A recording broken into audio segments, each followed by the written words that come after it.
اعوذ باللہ من الشیطان الرجیم بسم اللہ الرحمن الرحیم۔ حضرت آدم علیہ السلام سے پہلے دنیا میں کیا تھا؟ حضرت آدم علیہ السلام کی پیدائش سے پہلے اس دنیا میں کیا تھا؟ اس کے بارے میں سائنسدانوں کی مختلف رائے ہے۔ کچھ سائنس دانوں کا خیال ہے کہ حضرت آدم علیہ السلام کے پیدائش ہونے سے پہلے دنیا میں لوگ زندگی بسر کر رہے تھے۔ بعد میں سائنسدان کہتے ہیں کہ حضرت آدم علیہ السلام کے زمین پر اترنے سے پہلے یہاں کئی صدیوں تک ڈائناسور زندگی بسر کر رہے تھے۔ پھر وقت گزرنے کے ساتھ ساتھ ان کی نسل اس دنیا سے ناپید ہو گئی۔ بعد کا کہنا ہے کہ یہاں جنات کا دور تھا، وہ زمین پر ہر چیز پر قبضہ جمائے ہوئے تھے۔ ہمارے ذہن میں یہ سوال آتا ہے کہ اللہ تعالیٰ نے سب سے پہلے اس دنیا میں کس چیز کو پیدا کیا تھا؟ اللہ تعالیٰ نے انسانوں کو کیوں زمین پر پیدا کیا؟ اس میں کوئی شک نہیں ہے کہ اللہ تعالیٰ ہی سب کو پیدا کرنے والا ہے اور زندگی دینے والا ہے۔ اور اللہ تعالیٰ اپنی کتاب قرآن مجید میں فرماتا ہے کہ وہی ہے جس نے آسمانوں اور زمین کو 6 دن میں پیدا کیا، پھر عرش پر جلوہ فرما ہوا۔ وہ خوب جانتا ہے کہ اس چیز کو جو زمین پر پائی جائے، اس چیز کو جو زمین پر پائے جائے اور جو اس سے نکلے اور جو آسمان سے نیچے آئے اور جو کچھ اس میں چڑھ کر جائے، اور جہاں کہیں تم ہو وہ تمہارے ساتھ ہے، اور اللہ تمہارے اعمال کو دیکھ رہا ہے۔ اللہ تعالیٰ قرآن پاک کی سورۃ ہود کی آیت نمبر 7 میں فرماتا ہے، اور اللہ ہی وہ ذات ہے جس نے 6 دن میں آسمانوں اور زمین کو پیدا فرمایا اور اس کا عرش پانی پر تھا۔ امام احمد بن حنبل بیان کرتے ہیں کہ نبی اکرم صلی اللہ تعالیٰ علیہ وسلم سے کسی صحابی نے عرض کیے، اے اللہ کے پیارے محبوب، آسمانوں اور زمین کو پیدا کرنے سے پہلے اس دنیا میں کیا تھا؟ نبی کریم صلی اللہ تعالیٰ علیہ وسلم نے فرمایا، اللہ تعالیٰ کے علاوہ کچھ بھی نہ تھا، یہ سب کچھ اللہ تعالیٰ نے بعد میں بنایا۔ اس وقت نہ ہوا تھی نہ پانی، یعنی کہ اللہ تعالیٰ کے سوا کچھ نہ تھا۔ پھر اللہ تعالیٰ نے پانی پر اپنا عرش بنایا، اس وقت ہی مخلوق کی ابتدا ہوئی۔ امام ابو داؤد، امام ترمذی، امام احمد اور بے شمار محدثین نے روایت کے ذریعے ہمیں بتایا ہے۔ نبی کریم کا فرمان ہے کہ بلا شبہ خدا نے سب کچھ بنانے سے پہلے قلم کو بنایا، پھر خدا نے قلم کو حکم دیا کہ لکھ، پھر قلم اللہ تعالیٰ کے حکم سے اس طرف چلا جس نے قیامت تک ہر چیز لکھ دی، جو پیدا ہونا تھا، مرنا تھا، یا پھر ہر کسی کے ساتھ جو کچھ ہونا تھا، یہ سب کچھ لکھ دیا۔ اس کے بعد اللہ تعالیٰ کے سوا کسی کو علم نہیں ہے، بس اللہ تعالیٰ کی ذات ہی جانتی ہے کہ کسی کے ساتھ کیا ہونا ہے، کس کو کتنا رزق ملنا ہے۔ اس طرح سب کچھ اللہ تعالیٰ کے حکم کے مطابق قلم نے لوح محفوظ پر سب کچھ لکھ دیا۔ بخاری شریف میں ہے کہ ایک بار یمن کے کچھ لوگ نبی کریم صلی اللہ تعالی وسلم کے پاس آئے۔ انہوں نے کہا کہ اے اللہ تعالیٰ کے سچے اور آخری نبی، ہم سب لوگ آپ کے پاس دین اسلام کو سمجھنے کے لیے آئے ہیں۔ سب لوگوں کا یہ سوال ہے کہ اللہ تعالیٰ نے سب سے پہلے کس چیز کی تخلیق فرمائی؟ نبی کریم نے اس وفد کو فرمایا کہ اللہ تعالیٰ کے سوا کچھ نہ تھا۔ اللہ تعالیٰ نے پانی پر اپنا عرش بنایا، پھر قلم کو بنایا، پھر قلم کو حکم دیا کہ لوح محفوظ پر سب کچھ لکھ دے۔ قلم نے اللہ کے حکم سے لوح محفوظ پر سب کچھ لکھ دیا۔ قلم نے اجل سے لے کر ابد تک لوح محفوظ پر سب کچھ لکھ دیا۔ علماء اکرام بیان کرتے ہیں کہ اللہ تعالیٰ نے قلم کو بنانے کے بعد لوح محفوظ کو بنایا، اور اللہ تعالیٰ کے حکم سے قلم نے لوح محفوظ پر سب کچھ درج کر دیا۔ ان کے بعد زمین و آسمان کو اللہ تعالیٰ نے پیدا فرمایا۔ اللہ تعالیٰ کی پیدائش کی گئی چیزوں کی ترتیب کچھ یوں ہے۔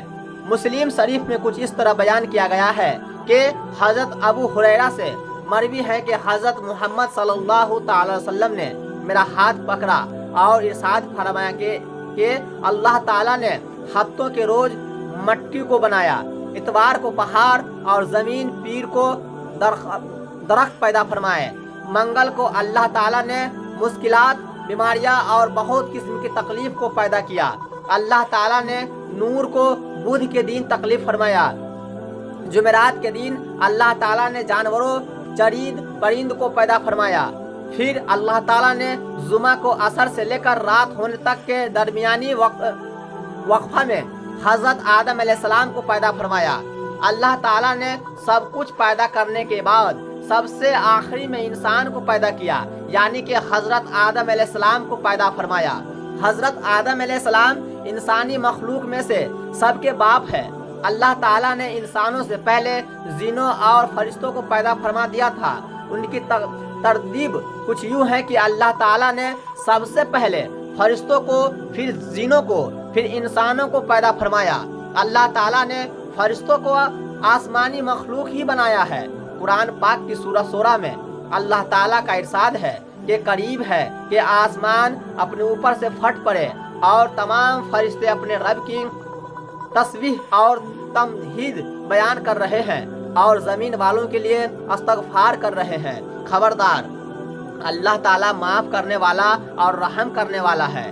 حدیث مسلم شریف میں بیان کیا گیا ہے کہ حضرت عائشہ رضی اللہ تعالیٰ عنہا سے مروی ہے کہ حضرت محمد صلی اللہ تعالیٰ علیہ وسلم نے ارشاد فرمایا کہ اللہ تبارک و تعالیٰ کے فرشتوں کو نور، جنوں کو آگ اور حضرت آدم علیہ السلام کو مٹی سے پیدا کیا۔ اللہ تعالیٰ نے فرشتوں کو، پھر جنوں کو، سب سے آخری میں انسانوں کو پیدا فرمایا۔ قرآن پاک سورہ ہجر کی آیت نمبر 27 میں اللہ تعالیٰ فرماتا ہے، اور اس سے پہلے جنات کو ہم نے لو والی آگ سے پیدا کیا۔ جنات کی تکلیف کے بارے میں بے شمار آیات اور احادیث میں بیان کیا گیا ہے۔ اللہ تبارک و تعالیٰ نے فرمایا کہ جنات کو آگ کے شعلے سے پیدا کیا گیا۔ یہ آگ کے بھڑکتے شعلے کے کنارے کو کہتے ہیں۔ گولا جنوں کو آگ کی جڑ سے نہیں بلکہ آگ کے شعلوں کے کناروں سے پیدا کیا گیا۔ خدا نے شیطان مردود ابلیس کا قول قرآن پاک میں نقل کیا ہے، تو نے مجھے آگ سے پیدا کیا۔ اس سے پہلے بھی بیان کیا جا چکا ہے کہ اللہ تعالیٰ فرماتے ہیں کہ جنات کو ہم نے لو والی آگ سے پیدا کیا ہے۔ شیطان ابلیس بھی جنات کی نسل میں سے ہیں۔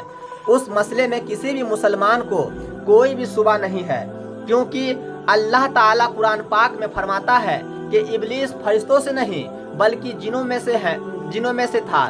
حسن بصری بیان کرتے ہیں کہ ابلیس ہرگز فرشتوں کی جین سے نہیں تھا۔ حضرت عبداللہ بن عباس رضی اللہ تعالیٰ عنہ اور حضرت عبداللہ رضی اللہ تعالیٰ عنہ سے مروی ہے کہ جنات انسانوں سے پہلے زمین پر رہائش پذیر تھے۔ جب ان میں فتنہ و فساد بڑھنے لگا تو اللہ تعالیٰ نے فرشتوں کو حکم دیا کہ زمین پر جا کر جنوں سے جنگ کرو۔ اللہ تعالیٰ کے حکم سے فرشتے زمین پر اترے اور جنوں اور فرشتوں کے درمیان خوب جنگ ہوئی۔ اس جنگ میں جنوں کو شکست ہوئی، وہ میدان چھوڑنے پر مجبور ہو گئے، وہاں سے بھاگ کر جزیروں اور پہاڑوں میں چلے گئے۔ اس وقت سے لے کر آج تک جنات جنگلات اور پہاڑوں میں ہی زندگی بسر کر رہے ہیں۔ اس واقعہ کے 2000 سال بعد اللہ تعالیٰ نے حضرت آدم علیہ السلام اور بی بی حوا علیہ السلام کو زمین پر اتارا تھا۔ پھر حضرت آدم علیہ السلام اور اماں حوا سے تمام انسانوں کی نسلیں چلی۔ یہ دنیا فانی ہے، ایک دن قیامت آ جائے گی، اللہ تعالیٰ سب کو اس دنیا سے اٹھا لے گا، پھر اللہ تعالیٰ ان سب کو دوبارہ زندگی کر کے حساب و کتاب لے گا۔ جس کے نیک اعمال زیادہ ہوں گے ان کو جنت میں، اور جن کے برے اعمال زیادہ ہوں گے ان کو جہنم میں بھیج دیا جائے گا۔ اللہ تعالیٰ سے دعا ہے کہ وہ ہمیں نیک اعمال کرنے والوں اور برے کاموں سے بچانے کی توفیق عطا فرمائے۔ اگر آپ کو یہ ویڈیو پسند آئے تو اس سے لائک اور دوستوں